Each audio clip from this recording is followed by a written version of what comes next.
few of Councillor Danvers' comments. He may have been perplexed when he looked at the papers for the first time, because it may have been the first time he actually looked at a set of budget papers that he hadn't put together and didn't have a massive hole in the middle of their finances. I also like to pick up on the point that he seems to think that Conservatives go around impoverishing people. I will remind him that 25 million people in this country have received a cut in the basic rate of tax, saving them approximately £700 a year. And I would also remind him about over 2 million people have been lifted out of the basic rate of tax altogether. I'd also remind him that our very good local MP, Mr Halfon, has fought strenuously for the freezing of fuel duty continuously over his time in Parliament, and has resulted in that, which would equate to roughly over 20p reduction in the fuel per litre, which saves the average family about £728 a year. These are things that people do to try and help people, not to impoverish them. So I think he needs to be a little bit mindful of that. Also remind him, under his last government, income tax and fuel duty was raised no less than 12 times. So I wonder how that was helping the poorest in society. So I think before he goes around touting his credentials on saving the poor, he should look at what his own governments are doing in relation to arts. I have a technical question on the market, if I may. In the supplementary pack, page 40 of Appendix C, it says that there will be, under trailers, vehicles up to 6 metres, Monday, there's going to be, if I read that right, 50% increase in the fee for anyone with a trailer.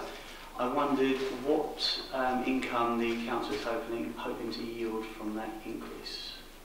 For Resources feels that anybody receiving, on the receiving end of that increase, that will impact upon their cost of living substantially. Tony's just said it. You said resources, not Tony's increases, not mine. Your resources aren't. I just asked you a question. Well, if you turn your microphone off, you get an answer. It's Tony's portfolio. People have actually brought forward from their own portfolio areas that they actually thought. I agree with you, it's probably an anomaly if it is, and Tony can actually have a look at it. This particular item, what it's for, and the projected revenue yield, but it's not just an error. Yes, but that was my primary question, that was not a supplementary question. I asked a supplementary question. Could you repeat it for my benefit?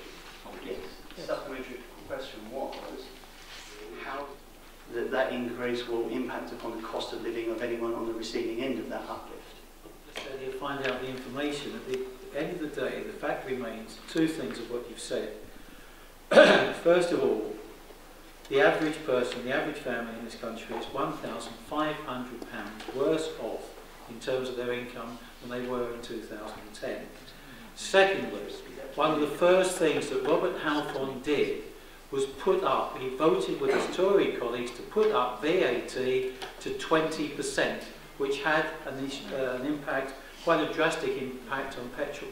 I don't think Robert Halfon's got anything to do with the present oil prices, which have gone down quite considerably. When I left Chelmsford today, I actually saw petrol prices down to £1 a litre. Now, I'm not sure, is Robert Halfon claiming credit for that? I'm not going to allow this to be an extension of a general election campaign from here on in. Councillor Charles. Page 42, paragraph 4.3, the council will raise Harlow's profile throughout the local enterprise partnership area nationally and internationally to attract business investment in the town and work in partnership with West Essex Alliance. But just on this point, can I ask the administration how many of these meetings the local economic partnership and the WA have attended, and whether or not, in the spirit of being on a cross-party basis in terms of regeneration, whether the opposition can sit and just witness meetings. I know we can't participate, whether we could just sit and observe. I agree with the principle. Clearly, they're not meetings run by Harlow Council. We are participants So I'm happy to have the conversations with the left and West Sussex Alliance. Page 68, point 9.3. In 2011, the Council published its corporate equalities policy. Reading through the rest of the paragraphs, what has concerned me is there is no reference to actually review the corporate equalities policy, which actually is a very important document that guides this council. Will the council actually give an undertaking and amend the corporate plan to say that they will actually review the policy? The General Fund and Generation budget, this opposition welcomes the £1 million that has been moved from the Discretionary Services Fund, which is the Big Society Fund, into regeneration. What I would like to know about that £1 million, and I've raised this with officers, but I think it's important, is to set out what that actual £1 million will actually pay for. And if members of all parties could have sight of that, because it is something of cross-party interest. Now costing 15k. Will the leader of the council explain to me what value to the taxpayer that is, spending 15k on union facilities when we know that unions are well resourced, they even pay for your Labour leaflets and your parliamentary candidates' activities. So will you explain the value to the taxpayer? Particularly areas of health and safety, I don't think there's any particular issue. If you want a list of the specific activities, I can get you one, but I'm happy that the unions made a valuable contribution to both their members and the organisation as a whole. 2013 they were at 6k, now under your administration they're now almost 50k. But I'll leave that for one moment, we'll debate that more at the budget meeting on Thursday. In terms of general comments, I want to very briefly come back to what Councillor Danvers was saying. Let's be quite clear about what Conservatives are doing. They are proposing an income tax cut for 30 million people. As Russell has said, they have increased... Chair, it will be brief, Chair, but you've given licence to other members. I'd be grateful just for a few minutes. There was a set of comments and a response to it. So I'm not going to allow this cabinet meeting to be a general election campaign. Okay. If it's very brief, I will tolerate. In terms of Harlow, Chair, in terms of Harlow, employment levels have increased. In fact, nationally, the unemployment in the United Kingdom is below 2 million, the lowest levels for 6 years. So actually a Conservative government is doing a lot. Now in terms of Harlow again, what Robert Halford is doing in terms of freezing fuel duty is very important for this community. But let's be quite clear. At the budget meeting on Thursday, we will put forward an alternative. We will make clear to the media and to the public what a Conservative administration will do for this town.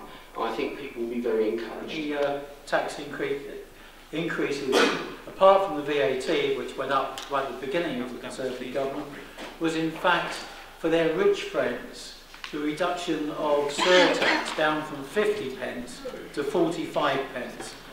Their paymasters, in fact, in those terms, have actually benefited from that. And the only other thing in terms of employment, Chairperson, is people actually being forced out of benefits for spurious reasons, being told to actually be at training, being told to be at training. You don't want to hear this, do you, Tony?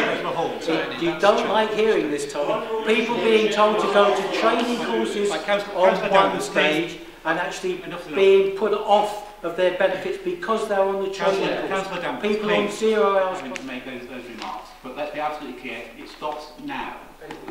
No, absolutely. So I've allowed you to make some comments, I've allowed you, Councillor Perry, to make some comments, but seriously, it stops now. I'm going to focus on it, and I'm not going to tolerate an extension of a general election campaign in this chamber during a cabinet meeting.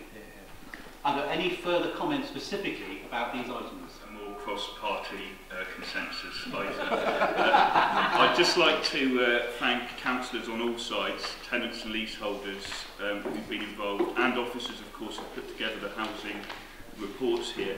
There is ambition within these reports for people within the town in terms of 1/3 of the housing in the town is still council housing, and to make sure that that is setting an example to the 2/3 that are not in terms of more and better housing and meeting decency and making sure that we are maintaining that decency, but also lots of achievements in terms of building council houses, trying to meet the supply issues. And I've said it time and time again, and I'm not going to make a party political point on this.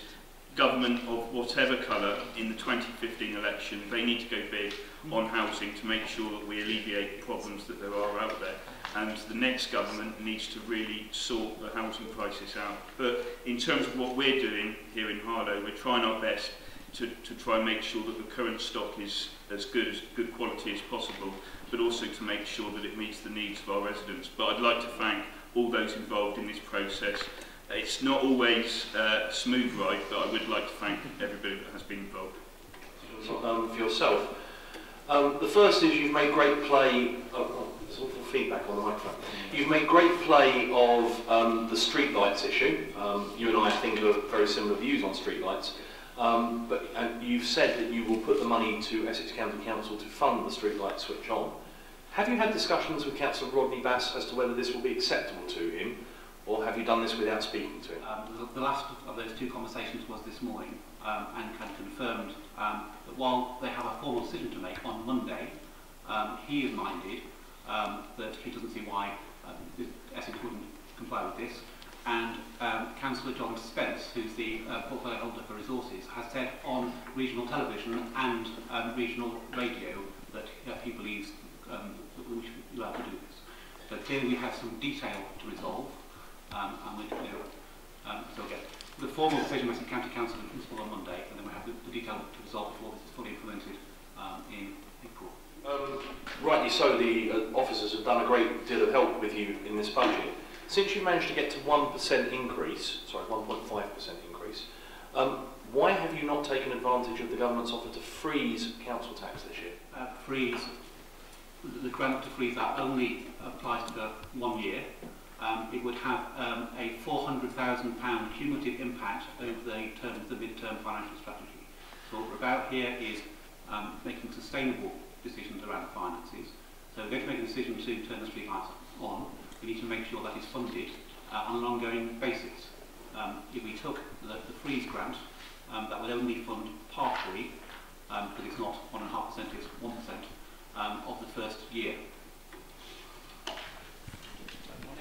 On pages 32, 69, 81, 93, 96 and 120 relating to items 11 to 16 on the agenda. Are we agreed? Agreed. Thank you. Item 17, the Treasury Management